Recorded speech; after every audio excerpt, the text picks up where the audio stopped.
Hello and welcome to my channel. My name is Abdul Aziz and today's topic is Islamic Finance.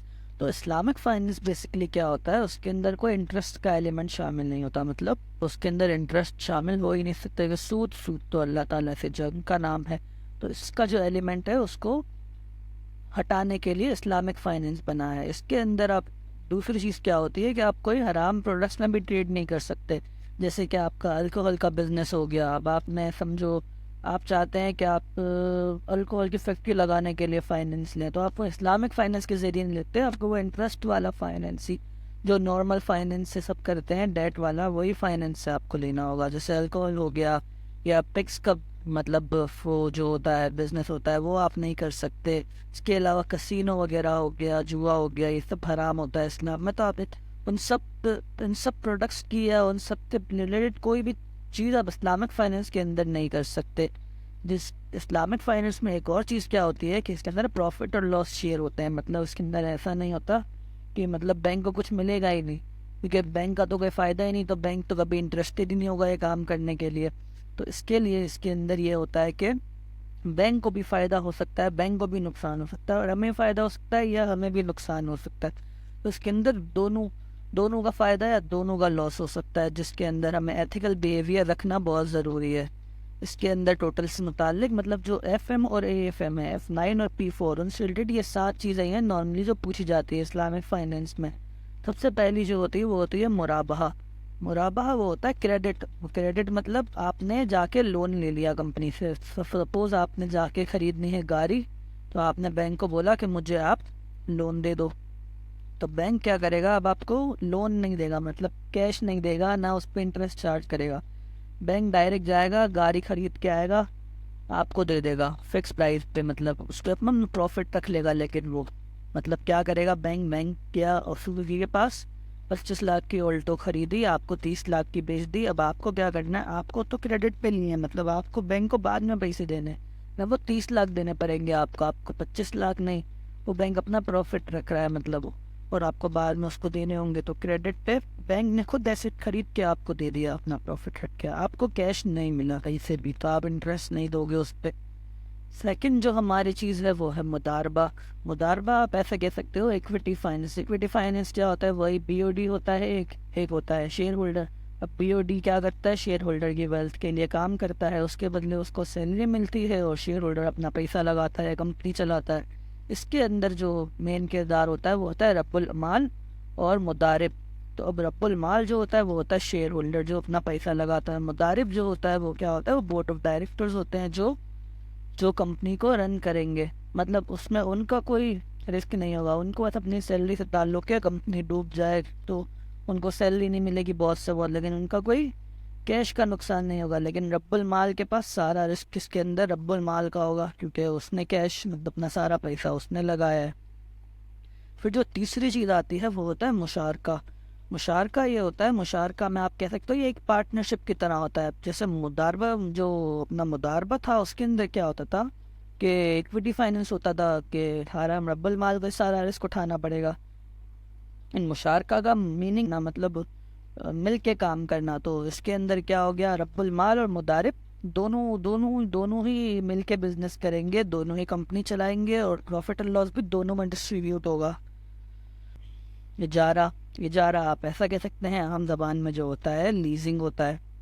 अब leasing के अंदर क्या होता है कि बेसिकली आपने क्या करना होता है कि नॉर्मल लीजिंग के अंदर आप जाते हैं, आपने कोई समझे एक एरोप्लेन की कंपनी है, उसने एरोप्लेन ख़रीदना है, तो एरोप्लेन तो बहुत महंगा होता है, तो वो लीज़ करता है उसको। मतलब 50 साल की लीज़ पे लेके आ गया, उसके बाद राइट टू यूज़ आ गया, और इसको अपनी कंपनी में रिकॉर्ड करना होता है। लेकिन अब इसके अंदर क्या होता है, इसके अंदर यही एसेट है, अब यही आपको लीजिंग गया, बैंक ने आपको एसेट का राइट टू यूज़ दे दिया, लेकिन इसके अंदर बैंक ही ओनर रहेगा, खर्चे भी बैंक ही उठाएगा, प्राइस भी फिक्स ही रहेगी, सारा काम बैंक ने करना है। इसके अंदर आपको राइट टू यूज़ एसेट मिल गया बस, और वो बैंक के ही नाम पे रहेगा इसके अंदर। फिर आ गया हमारा इस्तिस्ना। इस्तिस्ना का मतलब ये होता है कि हिस्सों में पेमेंट करना, हिस्से करना, मतलब पेमेंट इन फेजेस, मतलब फेजेस में पे करना। मतलब ये आप उनकी चीज़ों से ले सकते हैं जो लॉन्ग टर्म प्रोजेक्ट हो। जैसे अब एक ज़मीन.com है, उसके पास एक प्रोजेक्ट आ गया, अब प्रोजेक्ट आ गया, वो प्रोजेक्ट को उन्हें क्या करना है कि उन प्रोजेक्ट को बनाना है। अब बिल्डिंग है पूरी बनाना है, ज़ाहिर टाइम लगता है, 2 साल 3 साल 4 साल, अब कुछ कह तो नहीं सकते कितना टाइम लगे। तो उसके लिए उनको कैश भी चाहिए होता है। अब जाहिर सी बात है, चीज़ें खरीदनी होंगी, इतनी सारी बिल्डिंग बनाने के लिए रॉ मटेरियल इतना सारा परचेज करना होगा। तो वो सब परचेज करने के लिए उनको क्या चाहिए होगा, उनको चाहिए होंगे फ़ौरन कैश। तो अब बैंक क्या करेगा, बैंक को वो बैंक के पास जाएंगे, बोलेंगे हमारा ये प्रोजेक्ट है, हम इस पे अभी हमें कैश चाहिए, हमें जैसे ही हमारे मतलब फ्लैट्स बिकते जाएंगे, जैसे जैसे हम आपको पे करते जाएंगे। तो इसके अंदर क्या होता है कि इस्tisना होता है, मतलब आप इसमें फेजेस में पेमेंट होती रहती है, बैंक को पेमेंट मिलती रहती है, वो उनको एक तरह से जल्दी पेमेंट मिल जाती है, तो वो ऐसा होता रहता है। फिर आ गया हमारे पास शकूक। शकूक नॉर्मल ज़बान में हम कहते हैं जिनको बॉन्ड्स। बॉन्ड्स क्या होते हैं, एक जो 100 रुपीज़ का होता है नॉर्मली 7% होता है, 6% होता है, उसको 6% इंटरेस्ट देना होता है, वो तो हो गया नॉर्मल बॉन्ड। लेकिन इसके अंदर जो मेन डिफरेंस है सुकूक के अंदर, सुकूक बॉन्ड्स होते हैं वो एसिड की बेस पर होते हैं। मतलब सुकूक होगा तो अब पैसा नहीं होगा, मतलब उसके अंदर सुकूक होल्डर पार्शियल ओनर होगा उस एसिड का, एक एसिड की बेस पे होगा और एसिड का सुकूक होल्डर बन जाएगा वो। मतलब वो एसिड की बेस के ऊपर ही जो होगा वो होगा, मतलब अगर एसिड ने अच्छा परफॉर्म किया तो सुकूक होल्डर का ही फ़ायदा होगा, अगर एसिड ने अच्छा परफॉर्म नहीं किया तो सुकूक होल्डर का भी नुकसान हो जाएगा। तो सारा परफॉर्मेंस पे डिपेंड करेगा एसिड की, जो एसिड पे पैसा लगाया गया है, मतलब जो सुकूक जिस एसिड पे बॉन्ड लिया गया है, जिस एसिड पे सुकूक है, सुकूक होल्डर का प्रॉफिट और लॉस भी उसके ऊपर ही बेस करेगा। फिर जो हमारा लास्ट टॉपिक आ जाता है वो होता है सलाम। सलाम होता है फॉरवर्ड कॉन्ट्रैक्ट। फॉरवर्ड कॉन्ट्रैक्ट वही होता है, मतलब आप गए बैंक के पास, आपको डर था कि आपकी समझो आपको पेमेंट आनी थी, आपको डर था कि रेट तो मतलब कम हो जाएगा, तो आपको नुकसान हो जाएगा, क्योंकि रेट नीचे आएगा तो आपको नुकसान हो जाएगा। मतलब पहले आपको फॉर एग्जांपल $200 आने थे, अब आपको $190 आएंगे, मतलब आएंगे $200 ही, पर उनकी वैल्यू 190 हो जाएगी कि रेट गिर जाएगा।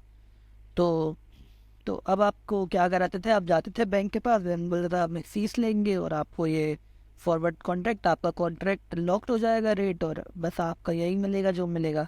लेकिन अब इसके अंदर तो नहीं हो सकता लॉक, क्योंकि लॉक करना तो हराम है, मतलब इंटरेस्ट है। तो कॉन्ट्रैक्ट इसके अंदर क्या करते हैं हम सलाम के अंदर, लेकिन इंटरेस्ट की बजाय प्राइस का गेम होगा इसके अंदर सारा। मतलब समझो $200 थे ना, तो बैंक बोलेगा मैं 180 लॉक करूँगा, तो $180 लॉक कर दी और $20 बैंक खुद रख लेगा, क्योंकि बैंक को भी तो कमाना है। तो बैंक क्या करेगा, आपकी ही ट्रांजेक्शन के पैसे रख लेगा इंटरेस्ट की बजाय, जो भी ट्रांजेक्शन हुई इसका 10-20% या ऐसा कुछ परसेंटेज वो खुद रख लिया करेगा, और आपका लॉक जो रेट करेगा वो सिर्फ 70-80% ही करेगा। और ये गोल्ड सिल्वर पर अलाउड नहीं है, मनी टाइप किसी भी एसेट के ऊपर ये फॉरवर्ड कॉन्ट्रैक्ट करना अलाउड नहीं है, क्योंकि ये भी हराम ही हो जाएगा एक तरह से। फिर जो हमारा आप अब आपको अगर याद करना है ये, मतलब ये जो टोटल इस्लामिक फाइनेंस है इसके अंदर ये 7 चीज़ें, तो अगर इसका शॉर्टकट हम बनाए तो क्या बनता है, MMMII, मतलब मेस। आप इसको ऐसे याद कर सकते हैं, M³ I² तो याद हो गया, सिंपल। अगर आपको कोई भी क्वेश्चन है इस टॉपिक के मुतालिक, या मैंने कोई मिस्टेक कर दी हो बताने में, या मैंने कुछ गलत बता दिया हो, तो काइंडली मुझे करेक्ट कर दीजिएगा, मैं कमेंट करूँगा, रिप्लाई भी करूँगा। और कोई भी अगर मसला हो तो feel free to contact me, मेरा ईमेल एड्रेस भी आपको मिल जाएगा। लाइक करें, सब्सक्राइब करें, शेयर करें। Thank you.